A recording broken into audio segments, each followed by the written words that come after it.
नमस्कार। मैं डॉक्टर अभय कुमार सिंह, सचिव महामना मालवीय मिशन, काशी हिंदू विश्वविद्यालय इकाई, आप सभी विद्वज्जन एवं प्रतिभागियों का इस वेबिनार में हार्दिक स्वागत एवं अभिनंदन करता हूं।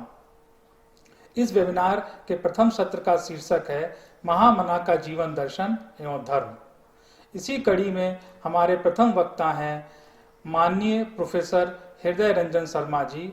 आप वेद विभाग काशी हिंदू विश्वविद्यालय में मनोन्नत आचार्य हैं। मैं गुरु जी से अनुरोध करूंगा, कृपया अपना व्याख्यान प्रस्तुत करें। सर्वेभ्यो नमो नमः। महामना मालवीय मिशन काशी हिंदू विश्वविद्यालय की इकाई द्वारा आयोजित राष्ट्रीय संगोष्ठी में आप सभी का अभिनंदन है। महामना जी का जीवन दर्शन एवं धर्म इस विषय से संबंधित कुछ विचार बिंदु आपके सामने प्रस्तुत हैं।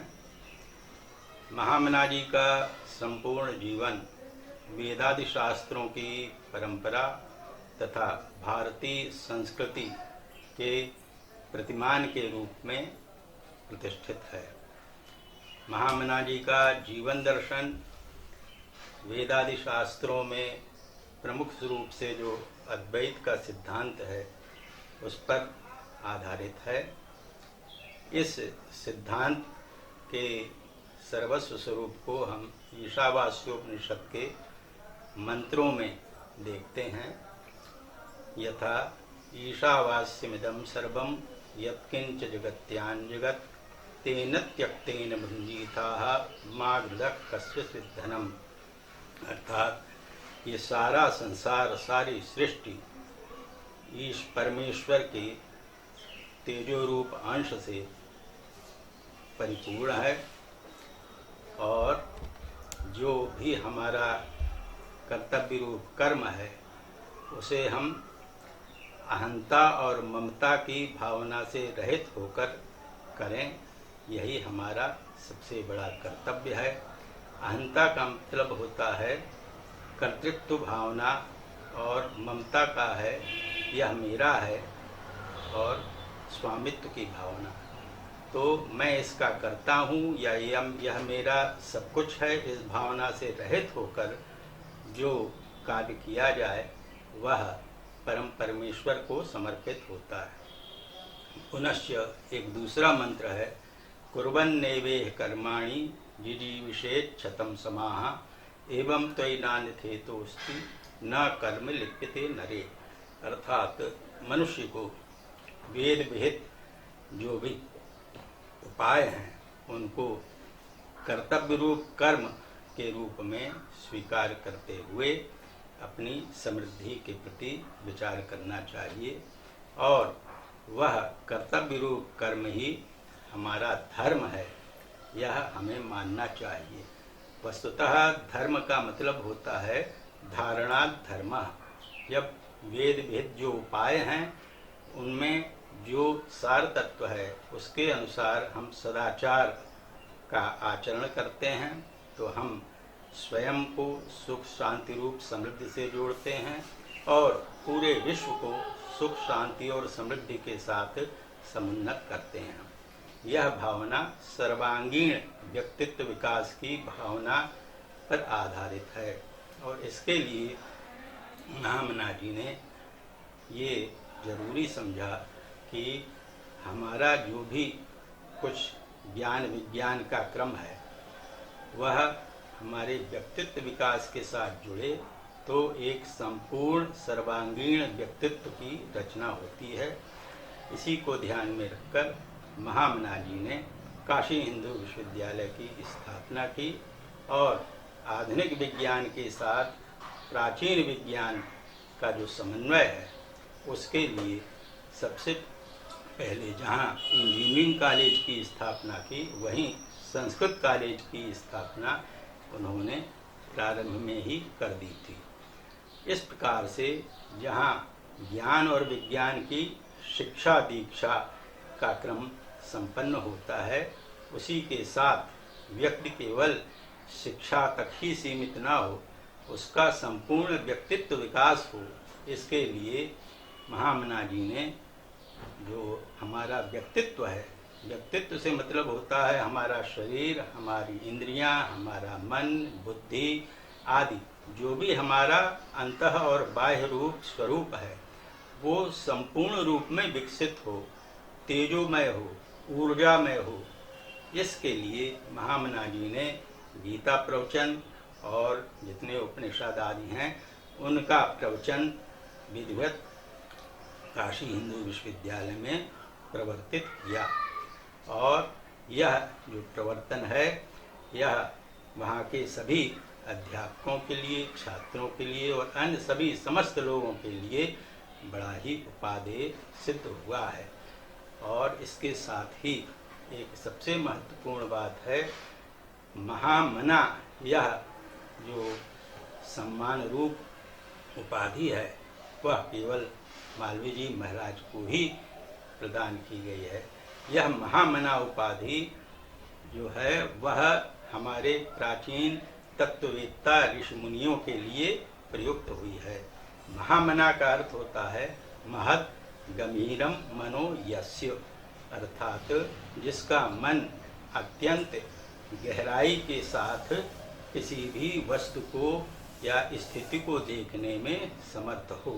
तो महामना जी ने अपनी दूरदृष्टि से जो वर्तमान समय है और जो आगे आने वाला समय है उसमें किस प्रकार से उपयोगिता होगी जीवन की, इसके लिए इस काशी हिंदू विश्वविद्यालय की स्थापना की।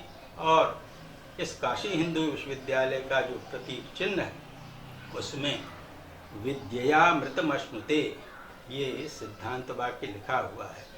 यह सिद्धांत वाक्य हमें ये बतलाता है कि आदि भौतिक जो सुख शांति और समृद्धि है वो विज्ञानमय है और पारलौकिक जो सुख शांति और समृद्धि है वह विद्या रूप है। और अंततः हमें लौकिक और पारलौकिक दोनों प्रकार की जो सुख शांति और समृद्धि है उसको प्राप्त करना है। और जब हम उसे प्राप्त करते हैं तो हम पूर्णता के रूप में अपने को प्रतिष्ठित करने में समर्थ होते हैं। यह सकारात्मक पूर्णतामयी दृष्टि महामना जी ने स्वयं में स्थापित की और हम सभी को उसके साथ जोड़ा। एक और महत्वपूर्ण बात यह है कि महामना जी जो पुरुषार्थ चतुष्टय हैं, धर्म अर्थ काम मोक्ष रूप पुरुषार्थ चतुष्टय, वह सभी के लिए अभीष्ट माने गए हैं, सभी के द्वारा प्राप्तव्य हैं। क्योंकि जो सच्ची सुख शांति और समृद्धि है वो चाहे आदि भौतिक हो, आदि दैविक हो या आध्यात्मिक हो, वह हमें इसके माध्यम से प्राप्त होती है। इसमें एक महामना जी का विशेष जो स्वरूप है उसके बारे में हम आपके बार का ध्यान खींचना चाहेंगे, वह है उनका अनासक्त भाव। महामना जी सारे राष्ट्र के लिए और उससे भी आगे विश्व के लिए कैसे सभी दुख से दूर हो पाएं, सुख शांति और समृद्धि के साथ जुड़ें, इसके लिए प्रयासरत थे। लेकिन वह, जैसा मैंने कहा, ईशावास्योपनिषद का सिद्धांत ये बताता है कि हमें कर्तृत्व भावना और ममता की भावना, यानी यह मेरा है, इस भावना से रहित होकर कार्य करना चाहिए। तो महामना जी ने वह जो है अनासक्त भाव, अनासक्त भाव वही कहलाता है कि यह मैं करने वाला हूँ या यह मेरा सब कुछ है, इस भावना से रहित होकर उन्होंने जीवन पर्यंत राष्ट्रीय और जो सामाजिक चेतना का प्रसार है उसमें योगदान किया। यह अनासक्त भाव महामना जी का मूल मंत्र था और इसी को एक श्लोक के द्वारा महामना जी अक्सर कहा करते थे। वह श्लोक है, न त्वहम कामये राज्यम न स्वर्गम न पुनर्भवम कामये दुख तप्तानाम प्राणिनाम आर्तिनाशनम। महामना जी का ये सिद्धांत वाक्य था, मंत्र वाक्य था कि न मुझे राज्य की कामना है और न ही मुझे स्वर्ग की कामना है और न ही मुझे मोक्ष रूपी कामना है। मैं सिर्फ यह चाहता हूँ कि मैं सारे जितने प्राणियों के कष्ट हैं उनको कैसे दूर कर सकूं, और यही मेरी पूर्णता है। तो इस प्रकार से जो अनासक्त भाव से, अनासक्त भाव का चरमोत्कर्ष है, मोक्ष रूपी जो फल है उसको भी न चाहने की बात कहना। वस्तुतः तात्पर्य रूप में मोक्ष रूपी फल जो है वह पुरुषार्थ चतुष्टय के रूप में सर्वोत्तम कहा गया है, लेकिन वस्तुतः जो जीव है वह उस परमेश्वर का अंश है, और जो अज्ञान है वही परमेश्वर से जीव को अलग करता है। महामना जी साक्षात मुक्त भाव में स्थित थे, तो जो ना हो उसकी कामना की जा सकती है, कही जा सकती है।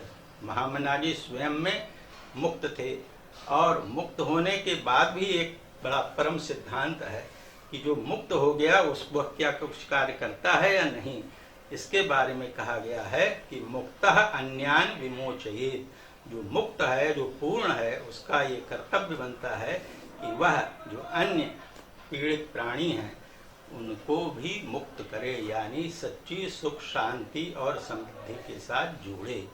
तो ये अत्यंत महनीय महामना जी का जो सिद्धांत था, अनासक्त भाव से सुख शांति समृद्धि के साथ सबको जोड़ना, वह अपने आप में अनुपम माना जाता है। एक और सभी छात्रों और अध्यापकों के लिए उन्होंने एक सिद्धांत वाक्य दिया कि सत्येन ब्रह्मचर्येण व्यायामेन अथ विद्या देशभक्त्यात्म त्यागेन सम्मानार्ह सदा भव।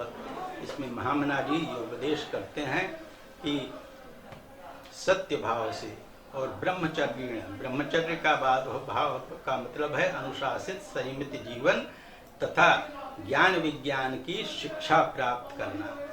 तो सत्येन ब्रह्मचर्येण व्यायामेन शारीरिक पुष्टि अथ विद्या, विद्या है आध्यात्मिक पुष्टि, और देशभक्त्यात्म त्यागेन, देशभक्ति का भाव हमेशा मन में होना चाहिए, और आत्म त्यागेन सम्मानार्ह सदा भव, सम्मान के लिए हमेशा अपने को योग्य स्थापित करो। यहाँ आत्म त्याग जो शब्द है वो एक विचार का आता है कि भाई ये आत्म त्याग क्या है।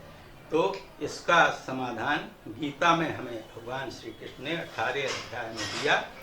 वह इस रूप में है, कार्यमित्येव यत्कर्म नियतं क्रियते अर्जुन संगम त्यक्त्वा फलं चैव सत्यागः सात्विको मतः।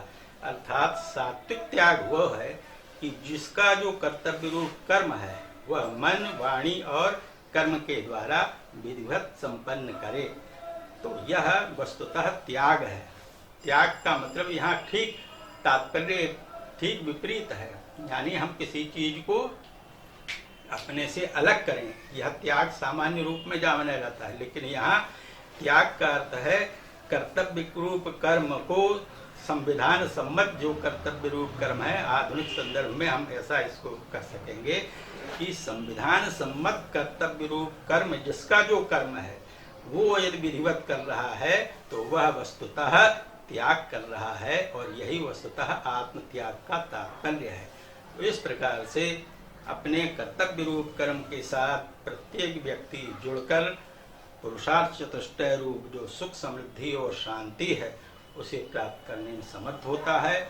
इस प्रकार से सारांश रूप में महामना जी का जो जीवन दर्शन है और धर्म जो साधन रूप हैं सदाचरण के रूप में वह व्याख्यायित होते हैं। इतना ही कहते हुए मैं विराम लेता हूँ। धन्यवाद। मैं प्रोफेसर हृदय रंजन शर्मा जी का हृदय से धन्यवाद ज्ञापित करता हूँ कि आपने इतना सुंदर व्याख्यान सुनने का मौका हमें प्रदान किया। बहुत बहुत धन्यवाद।